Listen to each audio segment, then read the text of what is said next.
Function से। अच्छा जी, next हमारा टॉपिक अब है फंक्शंस। ये वेरी इंपॉर्टेंट। अब ये टॉपिक स्टार्ट हो गए, इनको अच्छे तरीके से समझना है आप लोगों ने। तो जावास्क्रिप्ट के अंदर जो फंक्शंस है ना, वो बिल्ट इन फंक्शन भी होते हैं हर प्रोग्रामिंग लैंग्वेज की तरह। बिल्ट इन का मतलब होता है कि पहले के बने हुए, और यूजर डिफाइन भी होते हैं जिनको हम बनाते हैं। तो फंक्शन बनाने का सिंपल सा इसका सिंटैक्स है। आपने क्या लिखना है? आपने कीवर्ड लिखना है फंक्शन, एज इट, जैसे ये लिखा हुआ है स्मॉल एफ के साथ। और आगे फंक्शन का नेम लिखना है। आप कोई भी नेम लिख सकते हैं। आप ऐसे एनएमई नेम या हेलो लिख सकते हैं। और ये आर्गुमेंट हैं, इनको बाद में डिस्कस करते हैं कि ये क्या है। और ये फंक्शन क्या करता है कि ये हेलो प्रिंट का अलर्ट में शो करवाता है।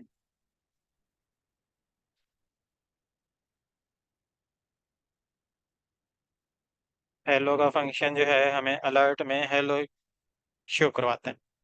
अब ये फंक्शन इतना ये बन गया है। अब इसको क्या करना होता है? हमने इसको कॉल करना होता है। जो फंक्शन बनाते हैं, जब तक उसको कॉल नहीं करते तब तक वो चलता नहीं है।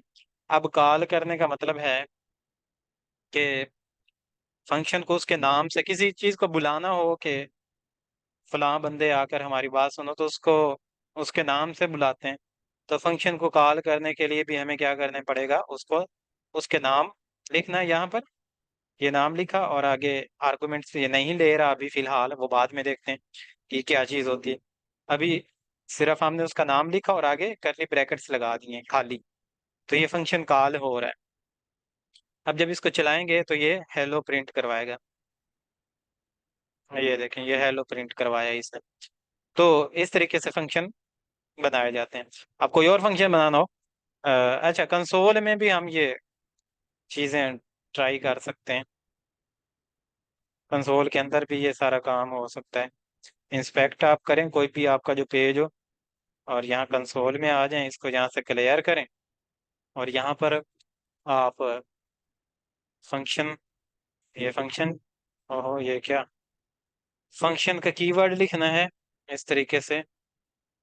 फंक्शन और आगे उसका नाम क्या लिखना है आपने? हेलो।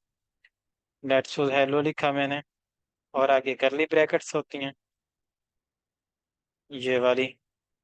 और शिफ्ट प्रेस करके इंटर करते हैं ताकि वो नीचे आ जाए, नहीं तो वो वैसे वह इंटर हो जाएगा। और क्या ये अलर्ट चलेगी यहाँ पर? अच्छा, वैसे इंटर हो गया। शिफ्ट प्रेस करके आपने इंटर करना है।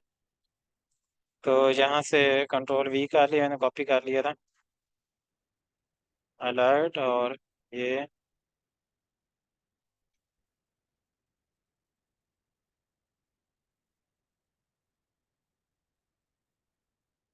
नीचे वाली लाइन पर, अच्छा ये फंक्शन अब डिफाइन हो गया है। अब यहाँ अगर हम हेलो लिखें, वो देखो सजेस्ट, इंटर जो है ना, पूरा लिखकर ही करते हैं। ये लिखकर इंटर किया है तो कह रहा है कि नॉट डिफाइन है। अच्छा, इसको दोबारा से कॉपी करता हूँ और यहाँ से पेस्ट करेंगे, और इसी के नीचे लिख कर देखते हैं यहाँ पर हेलो। इसमें कोई एरर तो नहीं? फंक्शन बनाने का यही तरीका होता है, आपने फंक्शन लिखना होता है, फिर आगे फंक्शन का नाम लिखना होता है, और आगे उसमें कोई भी लॉजिक लिखना है, कुछ भी बीच में उससे काम करवाना है तो वो लिख देना होता है। अब जब तक इसको कॉल नहीं करेंगे ये फंक्शन हमारा फजूल होता है। जब तक इसको कॉल नहीं करेंगे ये अपना काम नहीं दिखाता। ये नीचे वाली लाइन पर मैं काम भी कर रहा हूँ। इनवैलिड एक्सपेक्टेड टोकन, ये क्या चीज़ है? अलर्ट, अच्छा कंसोल में हो सकता है अलर्ट शो ना होती हो। चलो बहरहाल यहाँ पर भी इस तरह हम ये करवा सकते हैं। चीज़ें यहाँ पर भी अपनी प्रैक्टिस के लिए यूज़ कर सकते हैं। अच्छा जी, नेक्स्ट अब देखते हैं कि नीचे इसमें क्या है। अच्छा, ये एरर था कोई? दोबारा देख लेते हैं। हाँ, अच्छा वो गायब हो गए। चलिए आप लोग इसमें ट्राई कर लेना। फंक्शन बनाने का ये सिंपल सा तरीका होता है। ये सिंटैक्स उसमें उसने कहा है कि इस तरह नाम आप कोई भी नाम लिख सकते हैं, या उसके नाम की भी बताया हुआ कि फंक्शन के नेम इस तरह होने चाहिए। और इन्वोकिंग, इन्वोकेशन फंक्शन, फंक्शन को कॉल करना। अच्छा, फंक्शन की रिटर्न वैल्यू, कि फंक्शन कोई ना कोई चीज रिटर्न करे। ये जो अंदर इसकी चीजें लिखी होती हैं इसको आर्गुमेंट बोलते हैं। अब ये एक फंक्शन हमने बनाया है यहाँ पर, बल्कि ये कॉल की है। और उसका जो उसकी जो कॉल करने के बाद जो इस फंक्शन ने हमें देना है, यानी कि जो इस फंक्शन ने हमें रिटर्न करवाना है, उसको वो स्टोर करवा रहा है एक्स के अंदर। और उस एक्स को यहाँ प्रिंट करवा रहा है, ये वाला। और फंक्शन बनाया उसने क्या है, फंक्शन माई फंक्शन, और यहाँ पर उसने दो इसके आर्गुमेंट लिए हैं, या पैरामीटर इसको लिए हैं, ए और बी। ये अपने से आप कोई भी रख सकते हैं। ये जब फंक्शन को कॉल करेंगे तब इसको यहाँ पर देना पड़ते हैं। अगर यहाँ हमने फंक्शन बनाते हुए उससे कहा है कि दो आर्गुमेंट आपको आएंगे, तो यहाँ जो भी ए और बी की वैल्यू आए उन दोनों को मल्टीप्लाई करवा के ये रिटर्न करवा देता है जवाब। ये हमें रिटर्न में क्या देता है, इस फंक्शन को जो भी दो चीजें ये मिलती हैं, पहली और दूसरी, उस पहली और दूसरी चीज को ये मल्टीप्लाई करवाता है और उसका जवाब हमें रिटर्न करवा देता है। तो यहाँ फंक्शन को जब हमने ये इधर कॉल किया है ऊपर, अब ये क्या करेगा, ये जो फोर है ये कहाँ आएगा, फंक्शन जब ये चलेगा तो ये फंक्शन माई फंक्शन के अंदर ए की जगह आ जाएगा, पहली जगह पर। जो थ्री है वो इस बी की जगह पर आ जाएगा, और ये आपस में मल्टीप्लाई होंगे, और उन दोनों का जो जवाब है वो ये फंक्शन रिटर्न करेगा। तो जब भी इस फंक्शन को हम यहाँ पर कॉल करेंगे तो ये फोर और थ्री, फोर ए में आएगा, थ्री बी में आएगा, उन दोनों को मल्टीप्लाई करवा के रिटर्न करवाएगा। तो फोर और थ्री कितने हो गए, मल्टीप्लाई जब होंगे तो 12। तो इस फंक्शन को कॉल करने पर जो हमें रिटर्न वैल्यू मिलेगी, जो हमें ये फंक्शन देगा, मिसाल के तौर पर हमने इस फंक्शन को बुलाया है कि माई फंक्शन, वो भागता हुआ आया और उसके जो जिम्मे है काम रिटर्न करवाना, वो उसने हमें रिटर्न करवा दिया। और इसकी इस जगह पर हमें क्या चीज नजर आएगी, 12। और वो 12 किसको असाइन हो जाएगा, एक्स को। और एक्स की वैल्यू यहाँ इनर HTML के अंदर इधर प्रिंट हो जाएगी। रन करके देखेंगे तो ये देखें 12 आया।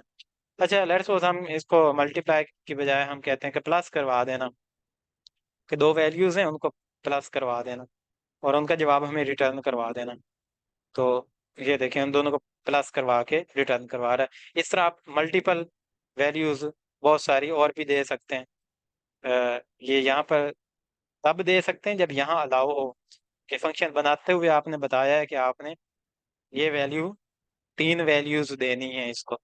तो यहाँ पर हम उसको लेट्स सपोज सी उसमें और प्लस करवा लेते हैं। तो दो दो भी हम दे सकते हैं, दो इधर भी दो दे देते हैं और इधर भी दो दे देते हैं।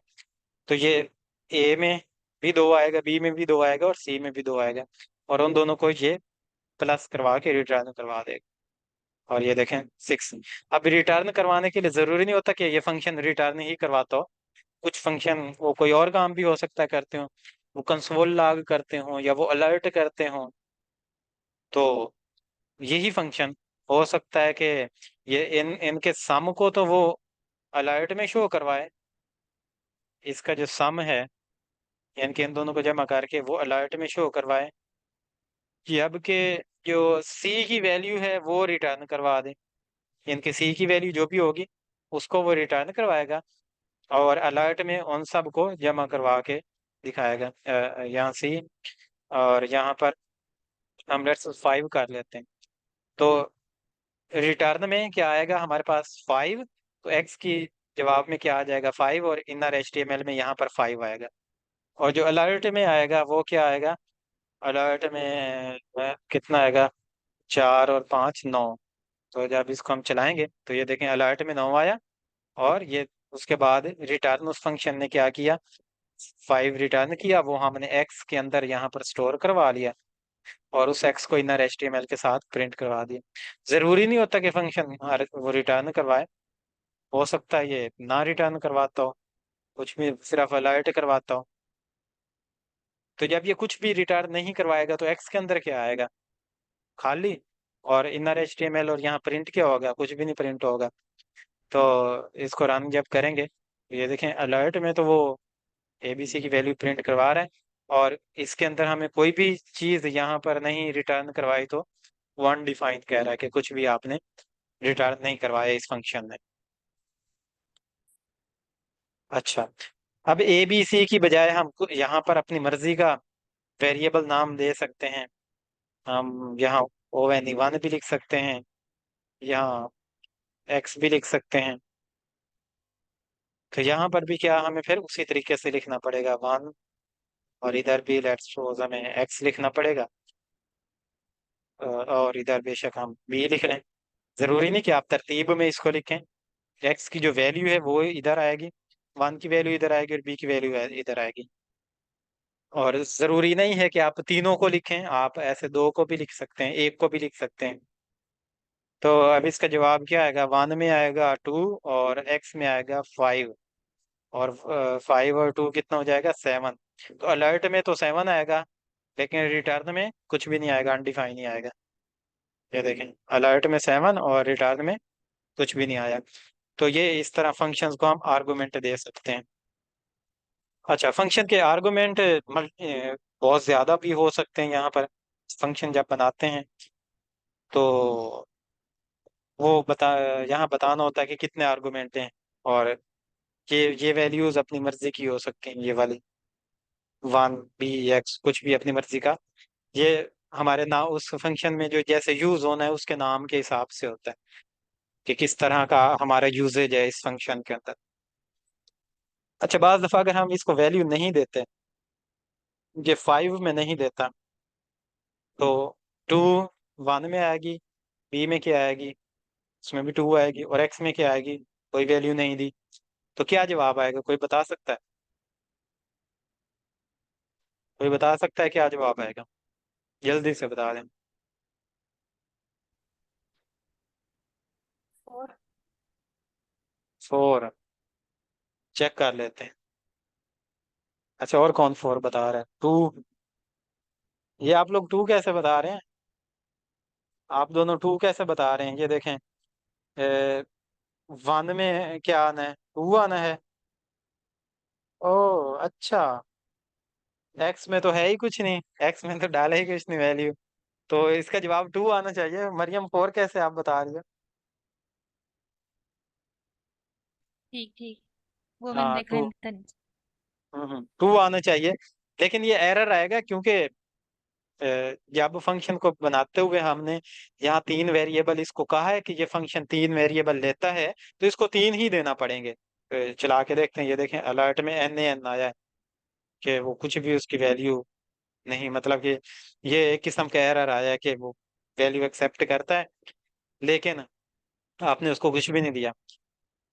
तो अगर ऑप्शनल हो कि आप तीसरी वैल्यू आप मर्जी पर डिपेंड करता है कि कभी देनी हो कभी ना देनी हो, तो यहाँ हम डिफॉल्ट वैल्यू भी रख सकते हैं, इज इक्वल टू 10 रख लेता हूँ मैं, कि जब इस एक्स को वैल्यू नहीं देंगे आप, यानी कि तीसरे नंबर पर आप वैल्यू नहीं देंगे, तो 10 आएगा, और अगर दे देंगे तो वही आएगी जो आप देंगे। लेट्स सपोज आप यहाँ दे देते हैं वैल्यू 3, तो इसका जवाब आएगा 2, 1 में 2 और X में 3, तो जवाब आएगा इसका 5 अलर्ट में।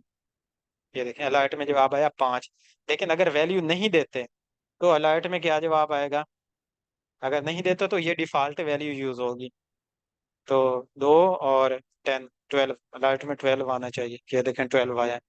इसी तरह किसी की भी आप डिफॉल्ट वैल्यू रख सकते हैं, यहाँ पर इसकी बेशक डिफॉल्ट वैल्यू 0 रख लें अगर आपने एरर से बचना है तो, कि अगर जब दें।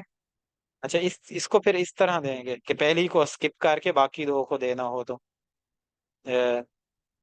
इस तरह, क्योंकि अगर ये कॉमा लगाए बगैर हम पहले वाली वो दे देंगे तो वो तो पहली दो जो है वो वन में चला जाएगा और तीन जो है वो बी में चला जाएगा। तो हम चाहते हैं कि पहली को हम ना दें वैल्यू, तो इस तरह खाली छोड़ दें कॉमा लगाकर, फिर दूसरे नंबर पर कॉमा लगाकर टू है बी में टू आ जाएगा और तीसरे नंबर पर एक्स में आ जाएगा थ्री। तो ये जवाब कितना आना चाहिए? जीरो, वन में जीरो क्योंकि हमने दिया नहीं, और एक्स में थ्री, तो ये थ्री आना चाहिए अलर्ट में। ये क्या,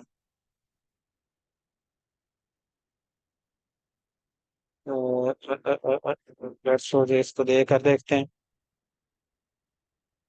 अब फोर आया है। तो पहले स्किप कैसे कर दिए? पहली वैल्यू को स्किप करना हो तो कैसे करेंगे? और पहला आर्गुमेंट हम नहीं देना चाहते।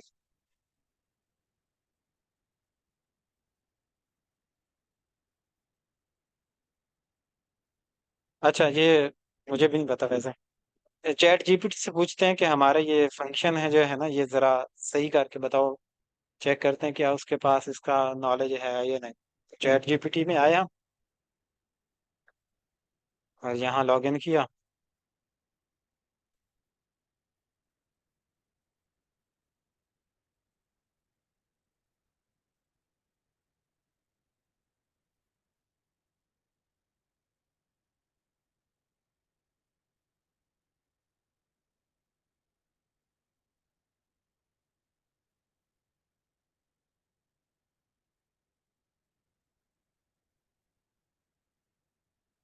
यहाँ पेस्ट कर दिया और लिख दिया है करेक्ट इट इन जेएस।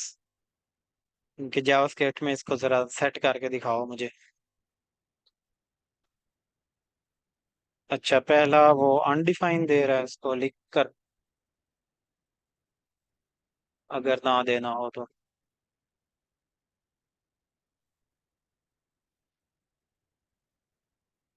कहाँ है हमारा ये वाला? यहाँ वो कह रहा है कॉमा जो खाली आपने लिखना है यहाँ। खाली की बजाय आप जरा अनडिफाइंड लिख कर देखें। ये क्या हो रहा है? सिलेक्ट क्यों नहीं खत्म हो रहा? चलिए, अब चेक कर लेते हैं अगर अनडिफाइन आए तो क्या ये जीरो उसको ट्रीट करता है। और अगर जीरो कर दिया इसने उसको तो फिर ये जवाब आना चाहिए। जीरो की बजाय हम यहाँ टू लिख कर देखते हैं। यहाँ लास्ट वाला तीन है और फर्स्ट वाला अनडिफाइन है, और यानी कि टू आए फर्स्ट में। तीन और दो पाँच, तो जवाब में पाँच आना चाहिए। हाँ ठीक है। तो इसी तरह हम लेट्स सो सेकंड वाला स्किप करना चाहें, सेकंड वाला भी, तो उसकी जगह भी अनडिफाइंड लिख देंगे ऐसे। मैंने ये पूछना था कि ये पांच कैसे दे रहे हैं, मतलब वन को भी हमने टू वैल्यू दी है और एक्स की हमारे पास, हाँ ठीक है दे दिया है, बी की टू थी, ठीक है। ये देखो, पहली हमने अनडिफाइंड दिया है मतलब वैल्यू नहीं दी, तो ये क्या आएगा यहाँ तो पर? जीरो करेगा ना उससे। टू ले, हाँ क्या करेगा? मतलब अनडिफाइंड में को जीरो ही कंसीडर करेगा, वन नहीं करेगा। नहीं, अनडिफाइंड में जीरो क्यों कंसीडर करेगा? कोई भी वैल्यू नहीं, अनडिफाइंड का मतलब है कुछ भी नहीं दिया हमने। ठीक है। तो ये डिफॉल्ट वैल्यू लेगा, टू है, अब यहाँ पर जीरो नहीं है, टू है, ये टू मैंने कर दिया। ठीक है। डिफॉल्ट वैल्यू टू कर दिया मैंने। और इधर लास्ट वाली एक्स में क्या है? थ्री हमने दे दिया है, तो ये टेन नहीं लेगा। तो टू और थ्री फाइव आएगा। ये देख, अब लेट्स सपोज मैं सेंटर वाला भी नहीं देना चाहता, ये जो बी है। अगर इसको मैं ना दूं तो मैंने यहाँ उसको कोई सोल्यूशन नहीं लिखा कि अगर मैं ना दूं तो क्या होना चाहिए। तो यहाँ लिखना पड़ेगा। लेट्स उस फाइव कर लेते हैं कि बी की वैल्यू अगर ना दें तो वो फाइव होनी चाहिए। और इन तीनों को हम जमा करवा लेते हैं।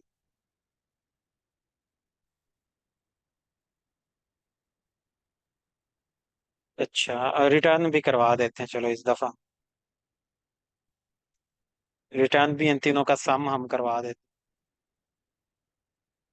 जो रिटर्न होगा वो यहाँ एक्स में आ जाएगा इधर, और इधर आ जाएगा फिर, क्योंकि इनर HTML में जाकर वो उसको लग जाएगा।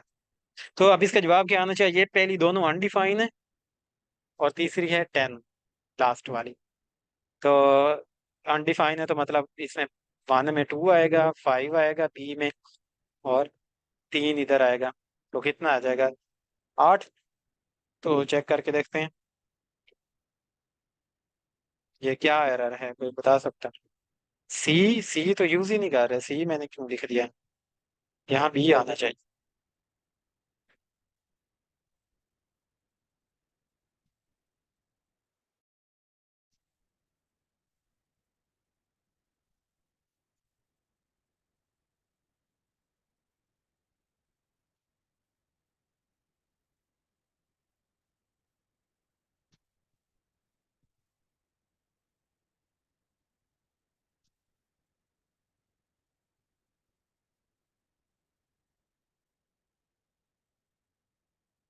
हाँ जी, कोई बता सकता है ये 10 कैसे आया है? हाँ, एक्स में एक्स की वैल्यू 3 दी हुई है ना, बाकी की 5 बी की है और 1 की 2 है। हाँ।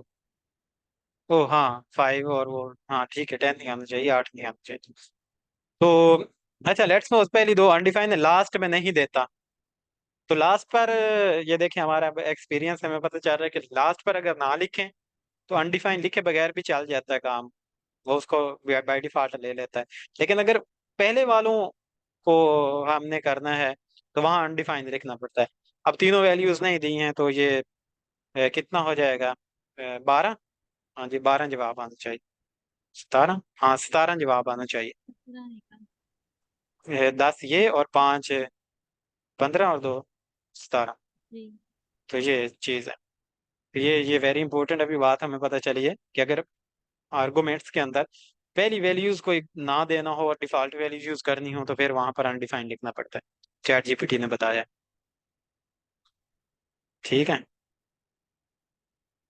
उसके बाद हमारे पास फंक्शंस के अंदर और क्या चीज़ है? रिटर्न वैल्यू आपको पता है, करता है। अच्छा, फंक्शन यूज क्यों करते हैं? फंक्शन यूज इसलिए करते हैं ताकि एक ही तरह का कोड हमें बार बार इस्तेमाल, मिसाल के तौर पर हमें ये दो लाइनें जिसमें ये रिटर्न भी करवा रहा हो। हाँ, ये दो लाइनें हमें 10 दफा चाहिए या 100 दफा चाहिए कि हम तीन उनको वैल्यू दें और वो हमें वो प्रिंट करवा कर दे दे। तो अगर हम फंक्शन ये इस तरह नहीं बनाते तो हमें क्या करना पड़ेगा? हमें मैनुअली तीनों वेरिएबल्स को 1 2 1 बी और एक्स में जो जो वैल्यूज हैं उनको हर दफा जमा करवा कर अलर्ट में शो करवाना पड़ेगा और रिटर्न भी करना पड़ेगा। लेकिन रिटर्न तो हम फंक्शन के अंदर ही कर सकते हैं, अलर्ट के लिए उसे हमें अलर्ट में शो करवाने का पड़ेगा 100 दफा। और भी इसी तरह बेशक और भी लाइनें हों कुछ, एक और लाइन हो, एक और लाइन, वो और कैलकुलेशन करती हो, वो और करती हो, और करती हो, डिवाइड करती हो, फिर उसका सम लेती हो, फिर उसको मल्टीप्लाई करके उसको दो पर डिवाइड करती हो, और बहुत ही कम्प्लेक्स कैलकुलेट करके वो उसका एक एग्रीगेट निकालती हो। इस तरह की बेशुमार लाइनें हों, 1000 लाइनें हों, और ये 1000 लाइनें हमें अपने कोड में 100 दफा चाहिए हों, तो हम 1000 दफा ये अगर पेस्ट करें, 100 दफा हमें ये 1000 लाइनें पेस्ट करना पड़ेंगी। और अगर हमें बाद में हम कहते हैं कि अब हमें थोड़ी सी चेंज चाहिए, हमें जो 1 है ना, यहाँ पर भी 1 है, उसको उसमें 5 और ऐड कर दो अंदर, जहाँ पर भी अंदर ये नीचे 1000 लाइनों में 1 यूज हुआ हुआ है ना, वहाँ 5 और ऐड कर दो। तो हमें ये 100 जगहों पर ऐसे चेंज करना पड़ेगा।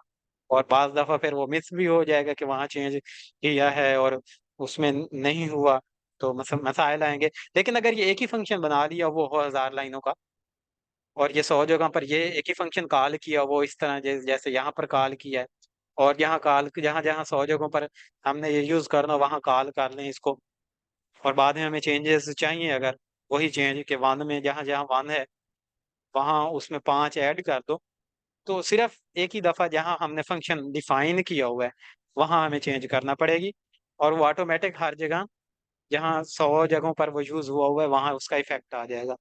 तो कोड को बार बार लिखने से बचने के लिए हम फंक्शन यूज करते हैं। ये ऑपरेटर क्या करता है, ये कॉल करने के लिए यूज होता है। जब भी फंक्शन को कॉल करना है तो ये आगे करली ब्रैकेट्स लगा देनी है। अगर वो कोई वैल्यू लेता है तो फिर अंदर वैल्यू देनी है, अगर वो वैल्यू नहीं लेता उसकी डेफिनेशन में, ये देखें, ये डेफिनेशन में ये 2 सेल्सियस वैल्यू ले रहा है, ये देखें 2 सेल्सियस एक उसने बनाया हुआ है फंक्शन, और उसके अंदर एफ एक आर्गुमेंट है। फिर जब वो इसको कॉल करता है तो वो खाली आ रहा है, क्योंकि हमने उसको एफ की वैल्यू नहीं दी यहाँ पर। लेट्स सपोज हम इसको एफ की वैल्यू देते हैं 5। इनके 5 फ़ारेनहाइट को सेल्सियस में कन्वर्ट करके दो, तो ये जवाब आ जाएगा -15 डिग्री। इसी तरह 98 डिग्री जो हमारा फ़ारेनहाइट होता है टेम्परेचर, वो देखते हैं कि सेल्सियस में कितना होता है। तो ये देखें 36,006, यानी कि 37 डिग्री वो होता है सेल्सियस के अंदर। तो ये फार्मूला एक है। इसी तरह ये एक लाइन का फार्मूला है। इसी तरह बड़े बड़े फार्मूले, मतलब कि कैलकुलेशन बाज दफ़ा बहुत लंबी हो जाती है, तो फंक्शन इसलिए बनाना बहुत ज़रूरी होता है। और क्या कहते हैं, without return function not result, ये क्या है? अच्छा, अगर असेसिंग फंक्शन विदाउट दिस, अगर हम ये लगा देते हैं तो उसका वो जवाब नहीं आएगा, आपको नहीं मिलेगा। इसी तरह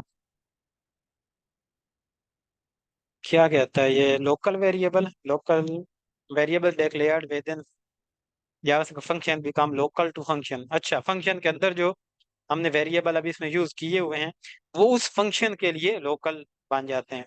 यानी कि ये अब ये देखें, इस फंक्शन के अंदर ये लेट उसने कार नेम लिखा है, तो इसको हम, इसकी करली ब्रैकेट्स क्या है, यहाँ से शुरू हो रही है और इधर तक आ रही है। इस ब्लॉक के अंदर ही हम इस कार नेम को यूज कर सकते हैं, बाहर नहीं कर सकते कहीं। कि यहाँ पर मैं यहाँ पर ऐसे इसको फंक्शन से बाहर है कहीं, यहाँ इसको मैं कहूँ कि कार नेम लिख दो, ये कार नेम वॉल्वो यहाँ प्रिंट करवा दो, तो ये नहीं करवाएगा प्रिंट। डेमो डेमो 1 पर कह देते हैं, लेट्स सपोज डेमो 1 पर ये वॉल्वो प्रिंट नहीं करवाएगा, अनडिफाइन है वो।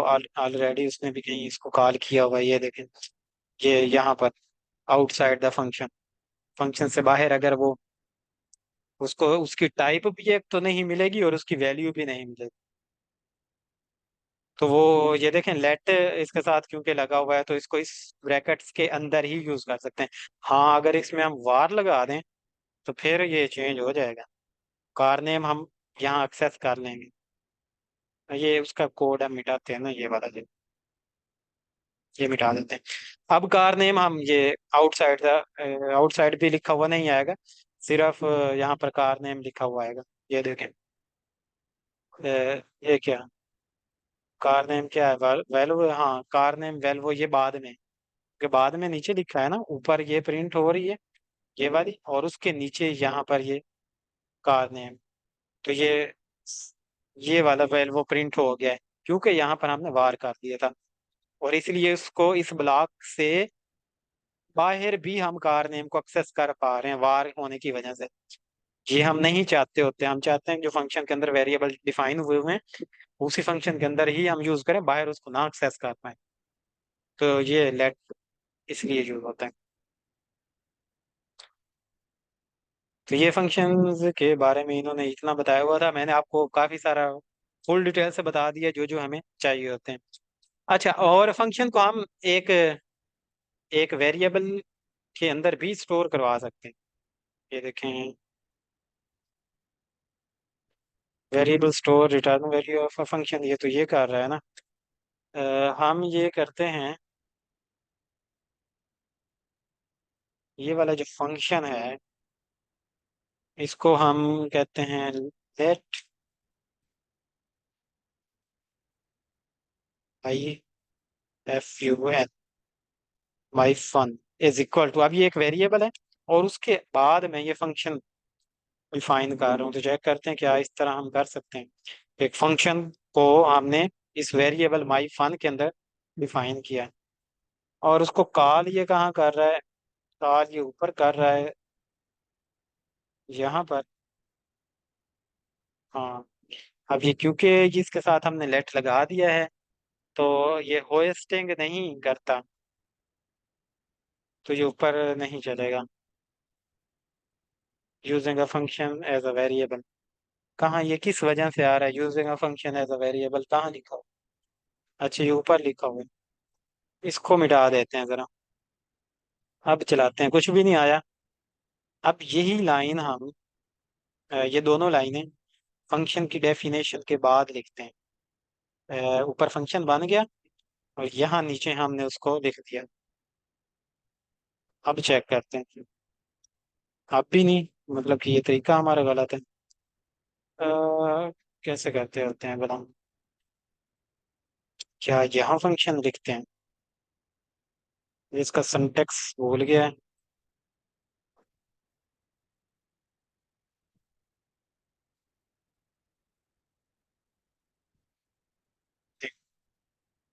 चैट जीपीटी से पूछते हैं कि हमें इसका करेक्ट सिंटेक्स बताया जरा। Correct it.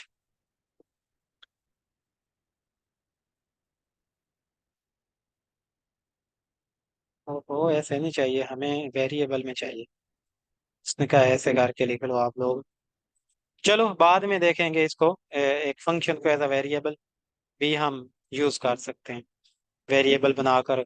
अच्छा वो उसमें होता है, वो एरो फंक्शन जब बनाने हो तब। वो ES6 में, ये इनके 2015 के बाद वाली जो जावास्क्रिप्ट है, जो लेटेस्ट है, उसमें हम वो कर सकते हैं। वो भी नीचे आएगा यहाँ पर, उसका मेथड भी आएगा। वो लास्ट पर आएगा। ES6, इसमें जो जो लेटेस्ट चीजें हैं, ये सारी चीजें हमने नहीं करनी है। ये JS वर्सेस jQuery ग्राफिक्स नहीं करने, एजेक्स नहीं करना, वेब API भी फिलहाल नहीं करनी है, ब्राउजर भी JS ब्राउजर भी नहीं करना है, JS HTML डोम भी फिलहाल नहीं करना, असिंक वेट फिलहाल नहीं करना, क्लासेस भी फिलहाल नहीं करना। ये फंक्शंस को दोबारा से वो कह रहा है बनाया हुआ। अच्छा उसके बाद ऑब्जेक्ट्स ये हमने करने हैं। ये है ES6। इसमें वो, इसमें और ऊपर 15 वाले में वो नए जो फीचर हैं वो इसमें आए होंगे। तो बहरहाल ये फंक्शंस के बारे में हमने अब आज पढ़ लिया है। और उसके बाद हमारे पास है टॉपिक अगला, कौन सा है बड़ा? कहाँ का? ऑब्जेक्ट्स। तो ये नेक्स्ट लेक्चर में हम ये ऑब्जेक्ट्स के बारे में डिस्कस करेंगे। यहाँ तक कोई क्वेश्चन है तो पूछ लें फंक्शंस के बारे में।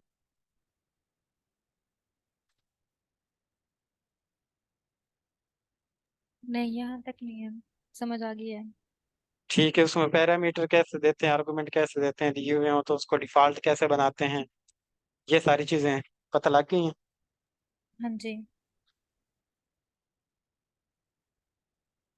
ठीक है, चलें जी। और किसी को भी क्वेश्चन है तो पूछ सकते हैं।